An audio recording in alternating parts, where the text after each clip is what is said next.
So hi hello ನಮಸ್ತೆ ಸ್ನೇಹಿತರೆ, welcome to GH info centre. ಸ್ನೇಹಿತರೆ, ಇಂಡಿಯನ್ ನೇವಿಯಲ್ಲಿ ಅಂದ್ರೆ ಭಾರತೀಯ ನೌಕಾಪಡೆಯಲ್ಲಿ ಅಗ್ನಿವೀರ್ ಮತ್ತು ನಾವಿಕ ಹುದ್ದೆಗಳಿಗೆ 01 2027 ಮತ್ತು 02 2027 ಈ ಎರಡು ಬ್ಯಾಚ್ಗಳಿಗೆ ನೇಮಕಾತಿ ಮಾಡಿಕೊಳ್ಳಲು ಅಧಿಸೂಚನೆಯನ್ನು ಹೊರಡಿಸಲಾಗಿದೆ. ಇವತ್ತಿನ ಈ ವಿಡಿಯೋದಲ್ಲಿ ಈ ಭಾರತೀಯ ನೌಕಾಪಡೆಯಲ್ಲಿ ನಡೆಸುತ್ತಿರುವ 2026ರ ನೇಮಕಾತಿ ಅಧಿಸೂಚನೆಯಲ್ಲಿ ಏನೆಲ್ಲ ಅಂಶಗಳನ್ನು ಒಳಗೊಂಡಿದೆ, ಅಂದ್ರೆ ಅರ್ಜಿ ಸಲ್ಲಿಸುವಂತಹ ಅಭ್ಯರ್ಥಿಯು ಏನು ಅರ್ಹತೆಗಳನ್ನು ಹೊಂದಿರಬೇಕು, ಎಷ್ಟು ವಯೋಮಿತಿಯನ್ನು ಹೊಂದಿರಬೇಕು, ಅರ್ಜಿ ಹೇಗೆ ಸಲ್ಲಿಸಬೇಕು ಮತ್ತು ಅರ್ಜಿ ಸಲ್ಲಿಸಲು ಬೇಕಾದ ದಾಖಲಾತಿಗಳೇನು ಮತ್ತು ತಿಂಗಳ ವೇತನ ಎಷ್ಟಿರುತ್ತೆ, ಸೆಲೆಕ್ಷನ್ ಪ್ರೋಸೆಸ್ ಹೇಗಿರುತ್ತೆ ಹಾಗೂ ಪ್ರಮುಖ ದಿನಾಂಕಗಳೇನು, ಹೀಗೆ ಇನ್ನಿತರ ಎಲ್ಲ ಅಂಶಗಳ ಬಗ್ಗೆ ಈ ವಿಡಿಯೋದಲ್ಲಿ ಸ್ಟೆಪ್ ಬೈ ಸ್ಟೆಪ್ ತಿಳ್ಕೊಳ್ತಾ ಹೋಗೋಣ. ಸೊ ಅದಕ್ಕಾಗಿ ಈ ವಿಡಿಯೋನ ಎಲ್ಲೂ ಕೂಡ ಸ್ಕಿಪ್ ಮಾಡದೆ ಕೊನೆಯವರೆಗೂ ನೋಡಿ, ಹಾಗೆ ನಮ್ಮ ಚಾನಲ್ನ ಸಬ್ಸ್ಕ್ರೈಬ್ ಮಾಡೋದನ್ನ ಮರೀದೆ ಸಬ್ಸ್ಕ್ರೈಬ್ ಮಾಡಿ.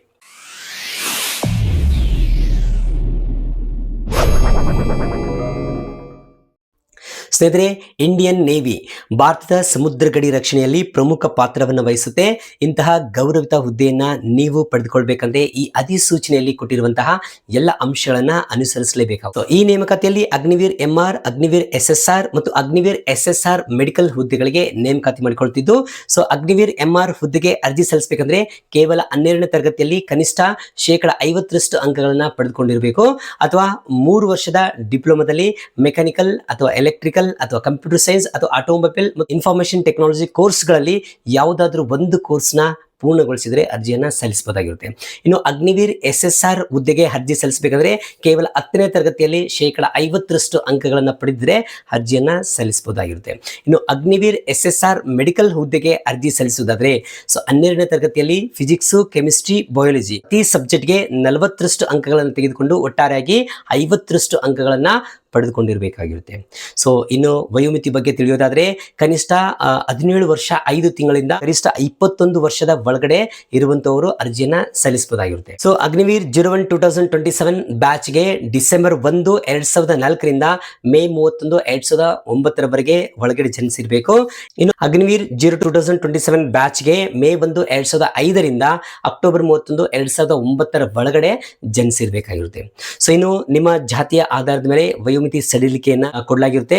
ಇದರ ಬಗ್ಗೆ ತಿಳ್ಕೊಳ್ಬೇಕಂದ್ರೆ ಇದರ ಆಫೀಸಿಯಲ್ ವೆಬ್ಸೈಟ್ ಅಲ್ಲಿ ನೀವು ನೋಟಿಫಿಕೇಶನ್ ನೋಡಿಕೊಂಡು ಸೊ ತಿಳ್ಕೊಳ್ಬಹುದು. ಸೊ ನಂತರ ಈಗ ಈ ಒಂದು ಹುದ್ದೆಗೆ ಯಾವ ರೀತಿ ಆಯ್ಕೆ ಮಾಡಿಕೊಳ್ಳಲಾಗುತ್ತೆ ಅಂದ್ರೆ ಆಯ್ಕೆ ವಿಧಾನದ ಬಗ್ಗೆ ತಿಳ್ಕೊಳ್ಳೋಣ. ಸೊ ಮೊದಲು INET Indian navy entrance test ಪರೀಕ್ಷೆಯನ್ನ ಫೇಸ್ ಮಾಡಬೇಕು. ನಂತರ ಫಿಸಿಕಲ್ ಫಿಟ್ನೆಸ್ ಟೆಸ್ಟ್ ಅಂದ್ರೆ ದೈಹಿಕ ಸದೃಢತೆ ಪರೀಕ್ಷೆಯನ್ನ ಪಾಸ್ ಮಾಡಬೇಕು. ನಂತರ ದಾಖಲಾತಿಗಳನ್ನ ಪರಿಶೀಲನೆ ಮಾಡಲಾಗುತ್ತೆ. ಫೈನಲ್ ಆಗಿ ವೈದ್ಯಕೀಯ ಪರೀಕ್ಷೆ ಅಂದ್ರೆ ಮೆಡಿಕಲ್ ಟೆಸ್ಟ್ ನ ಮಾಡಲಾಗುತ್ತೆ.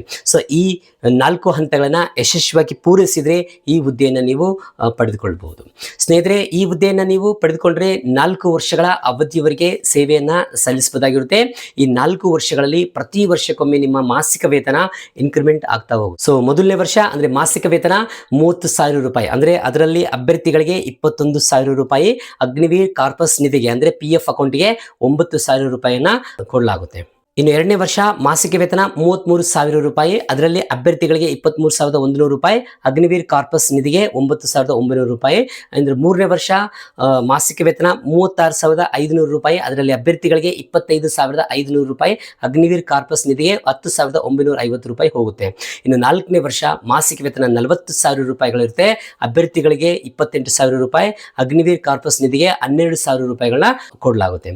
ಸೊ ಅನಂತರ 4 ವರ್ಷಗಳ ನಂತರ ಅಂದ್ರೆ ಅಗ್ನಿವೀರ್ ಅಭ್ಯರ್ಥಿಗಳು ಟೋಟಲ್ ಆಗಿ 10,04,000 ರೂಪಾಯಿಗಳು ಬಡ್ಡಿ ಸೇರಿಸಿ ಟೋಟಲ್ 10,04,000 ರೂಪಾಯಿಗಳು ಸೇವಾ ನಿಧಿ ಪ್ಯಾಕೇಜ್ ಅಂದ್ರೆ PF ಅಮೌಂಟ್ ನ ಪಡೆದುಕೊಳ್ಳಬಹುದಾಗಿರುತ್ತೆ. ಸೊ ನಂತರ ಅರ್ಜಿ ಸಲ್ಲಿಸಲು ಬೇಕಾದ ದಾಖಲೆಗಳು ಯಾವುವು ಅನ್ನೋದ್ರ ಬಗ್ಗೆ ನೋಡೋದಾದ್ರೆ ಅರ್ಜಿ ಸಲ್ಲಿಸುವಂತಹ ಅಭ್ಯರ್ಥಿಯ Aadhaar card, SSLC marks card, PUC marks card, ಜಾತಿ ಮತ್ತು ಆದಾಯ ಪ್ರಮಾಣ ಪತ್ರ, ಅಭ್ಯರ್ಥಿಯ ಫೋಟೋ ಅಂದ್ರೆ ಪಾಸ್ಪೋರ್ಟ್ ಸೈಜ್ ಫೋಟೋ ಮತ್ತು ಸಹಿ ಕೂಡ ಬೇಕಾಗಿರುತ್ತೆ. ಸೊ ಈ ಎಲ್ಲ ದಾಖಲೆಗಳೊಂದಿಗೆ ಅರ್ಜಿಯನ್ನ ನೀವು ಆನ್ಲೈನ್ ಮುಖಾಂತರ ಸಲ್ಲಿಸಬಹುದಾಗಿರುತ್ತೆ.